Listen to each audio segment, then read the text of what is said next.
Salvador! Welcome back. It's afternoon, about 2:30 in the afternoon, and I'm taking a long walk between my apartment to the neighborhood of Rio Vermelho. It's about an hour to get there by foot, but I've always been a big walker. It's going to take me about an hour to get there. I'll spend about an hour there and about an hour to walk back. So that's 3 hours total of walking.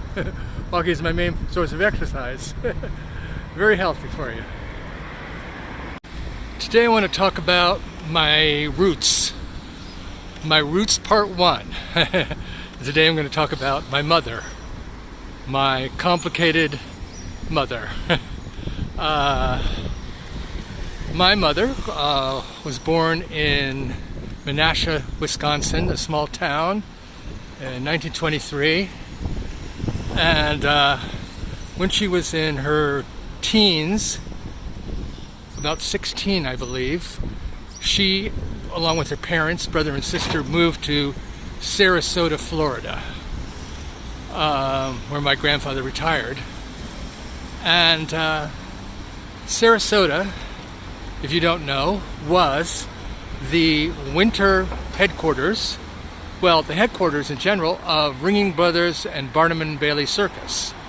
And one day, my mother was 19 years old, and she was walking down Main Street in Sarasota, and she was stopped by John Ringling North, who was the owner of and general manager of the circus. Of course, he is a Ringling.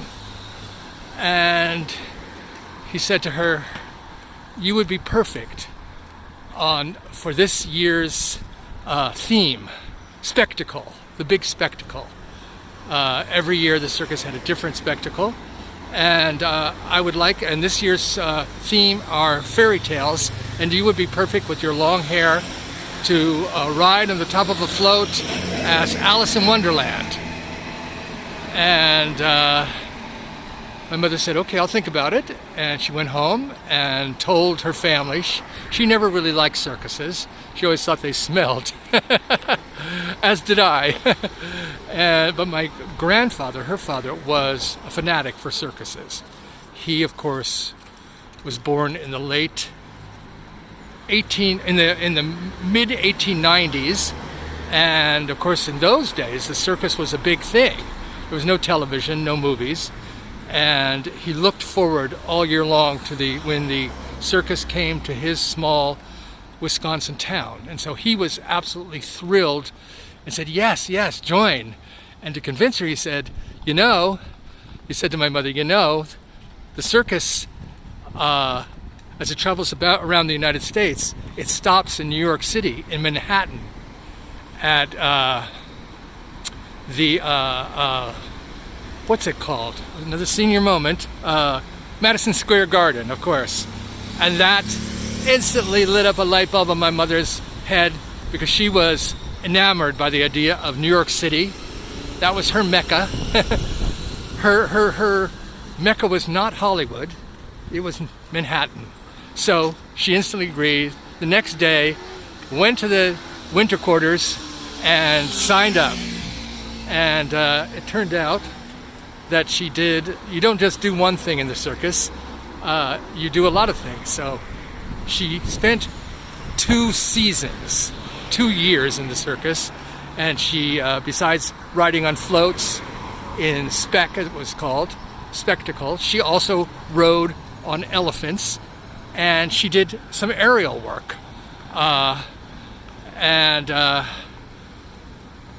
That was the beginning. And then she left the circus after 2 seasons, 2 years, and she went to Hollywood, where she worked at MGM in the 40s during its heyday, when MGM was the pinnacle of Hollywood, the studio system. The biggest stars were at MGM. And she worked in the publicity department. She rose up in the publicity department. One day, I don't know exactly how the connection happened, but an MGM photographer took some photos of her. An MGM, the kind of MGM photographer, of course, that took photos of Hollywood stars.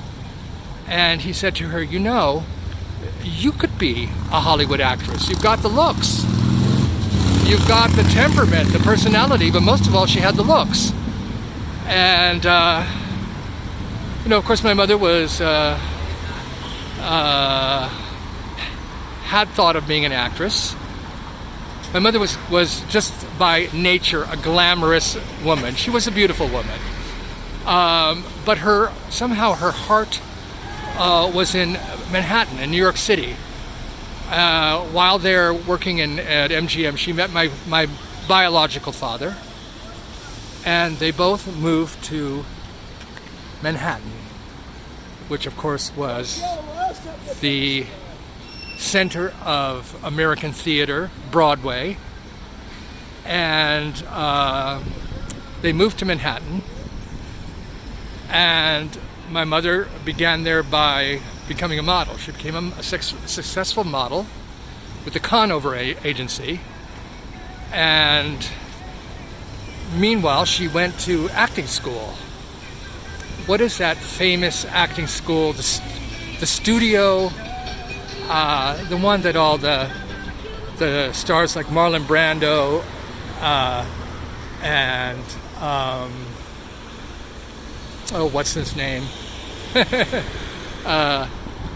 People like that studied at the Actors Studio, and she went from model to actress, and she was a successful actress, not a household name. She was what you might call a working actress. She did Broadway.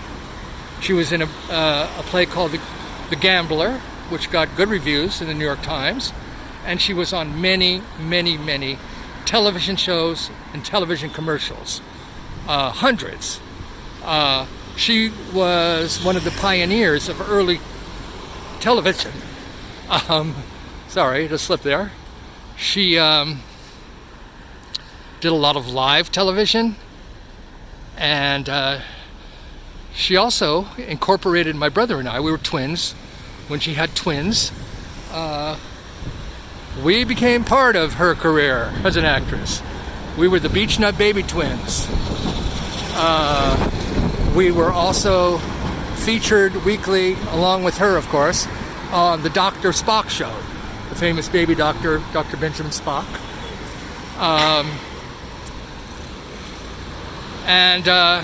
So she was a successful actress in the 50s to the early 60s. And then in the very... the bicyclist just went by, just told me, put your cell phone down. It's very dangerous to be carrying that up like that. And he's actually right, so I will for a minute.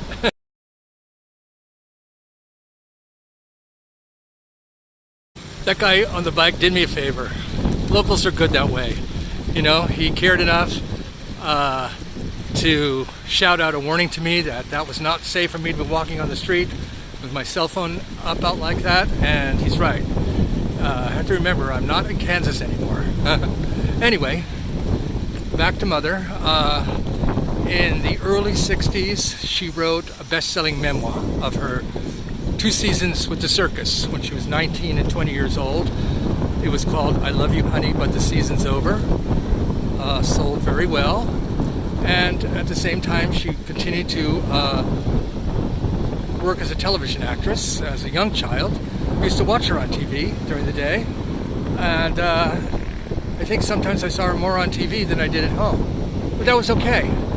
That was her natural environment. She was a natural-born career woman, talented and ambitious, and she was at least a generation or two ahead of other women. This is before the dawn of the women's rights movement, women's liberation, and she had, started having a career in the 1940s. First with her 2 seasons in the circus, then in the publicity department at MGM, then as a successful model and actress on TV and Broadway in New York City. And now we've gone up to her writing a best-selling memoir. So pretty remarkable for that era. But then, and I would have to say my childhood, early childhood there in Manhattan was pretty happy, both for my brother and I, my twin brother. But then, as creative types on Broadway and in Hollywood milieu did and still do, she got her first divorce from my biological father, who was a toxic, malignant narcissist, but we'll talk about him in another video. She divorced him and met and married her second husband, my first stepfather, who I couldn't stand. Even as a young child, I instantly took a dislike to him. But we continued to live in Manhattan, and everything continued as it had been. My mother's career continued until I was about 7.5 years old. At the end of second grade, the summer between the second and third grade, my stepfather, who was a television executive, got a job as the program director of the CBS affiliate in Philadelphia, WCAU. And so we upped and moved, not to Philadelphia, but to the country, way out in the country in Pennsylvania. And my stepfather commuted into Philadelphia every day for his job. But my mother and my brother and I were left out on a big, well, we called it the farm. The farm, yes. It was 300 acres. It was not a working farm. It had all the trappings of a farm, but it was really more like a gentleman's fantasy about what a farm might be like. I now call it Green Acres. Do you remember that show from the 60s with Ava Gabor and what was it, Eddie Albert, I believe? Two upper class, sophisticated New Yorkers, and the husband gets the crazy idea to buy a farm called Green Acres, and it turns out to be an absolute dump, falling apart. The house is a shack, and he gets exploited left and right. Well, for my mother, it was like that Green Acres, except, you know, our farm was not a dilapidated shack. It should have been paradise for young kids, with a huge barn, a huge house, a swimming pool, 300 acres of fields and woodland, cows, horses, chickens, ducks, and dogs and cats, of course. But I was unhappy. I was a fish out of water. I was a Manhattan boy. I loved Manhattan. It was in my blood, in my nervous system. And I did not fit in many ways, especially at school, because I went to an elementary school where all the other kids were, you know, to put it honestly, farm kids. And I came from a very different environment, and I was a weirdo. I was an eccentric little child, and so it was not happy. And my mother was not happy.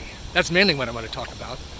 It was 8 years, a total of 8 years, that she was out of Manhattan and out of the industry and out of her creative environment and trying to be a wife and a mother in the 1960s mold.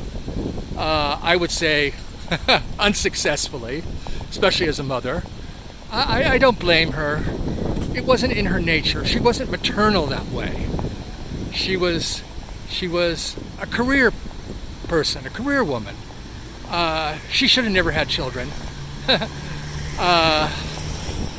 She did have a maternal side, but towards her, later in her life, towards her clients, when she became a literary agency.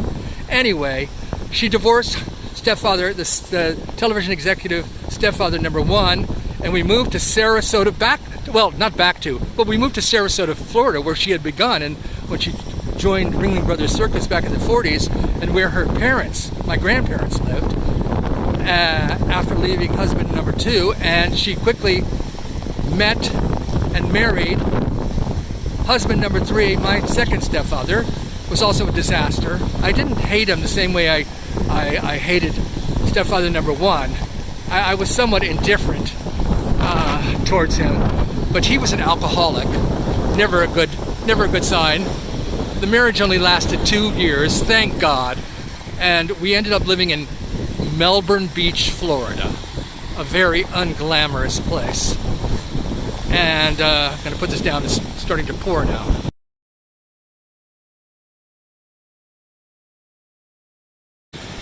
Bah humbug! The rain. It was not in the forecast. Oh well, that's life in the tropics. So, finally, after 8 years in exile from New York City and her career, she came to her senses, left husband number 3 there in Melbourne, Florida, put my brother and I on a plane to Los Angeles, where my biological father lived, and she went back to New York City to restart her career. And the first year for her back up in New York was rough. She was by then in her late 40s. She did odds and ends, like she wrote some scripts for television soap operas. She appeared in minor roles in television soap operas, odds and ends like that. But after the first year, she quickly got on her feet and she started a new career in the publishing industry. She became a publishing executive, and then she went off and started her own literary agency, and was very successful and lived happily ever after as a strong, independent, single woman at long last. And when we got on that plane to Florida, it was also the beginning of an entire new reality for me in California. California became my home base for the rest of my adult life until I moved back here to Brazil permanently.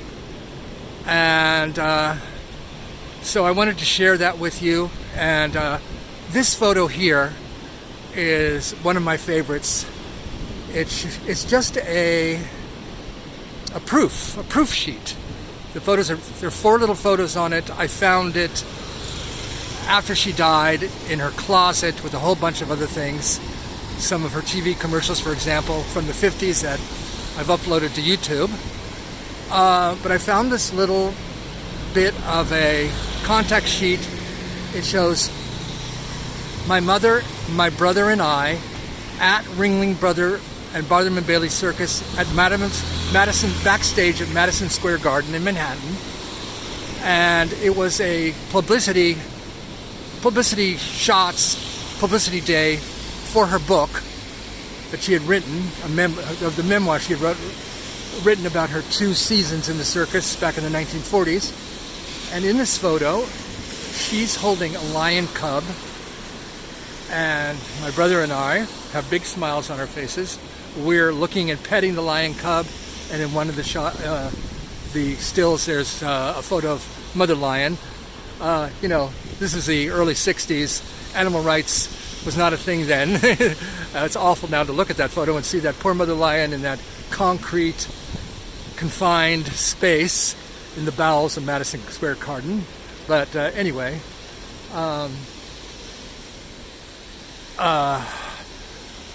these 4 little photos I have here in Brazil with me in my bedroom.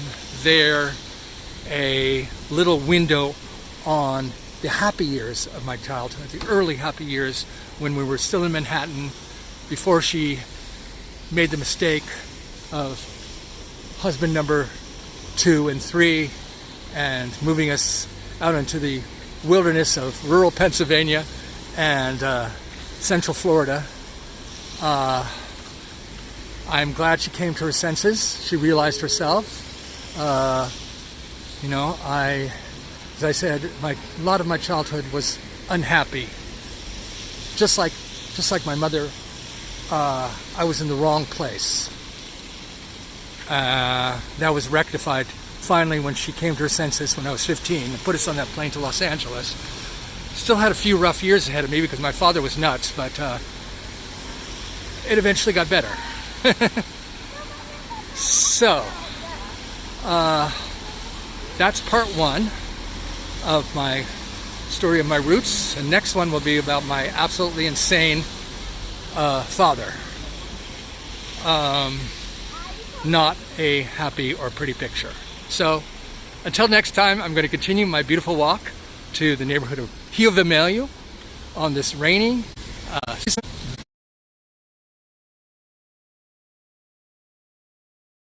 And I'm in Rio Vermelho now, and it's raining!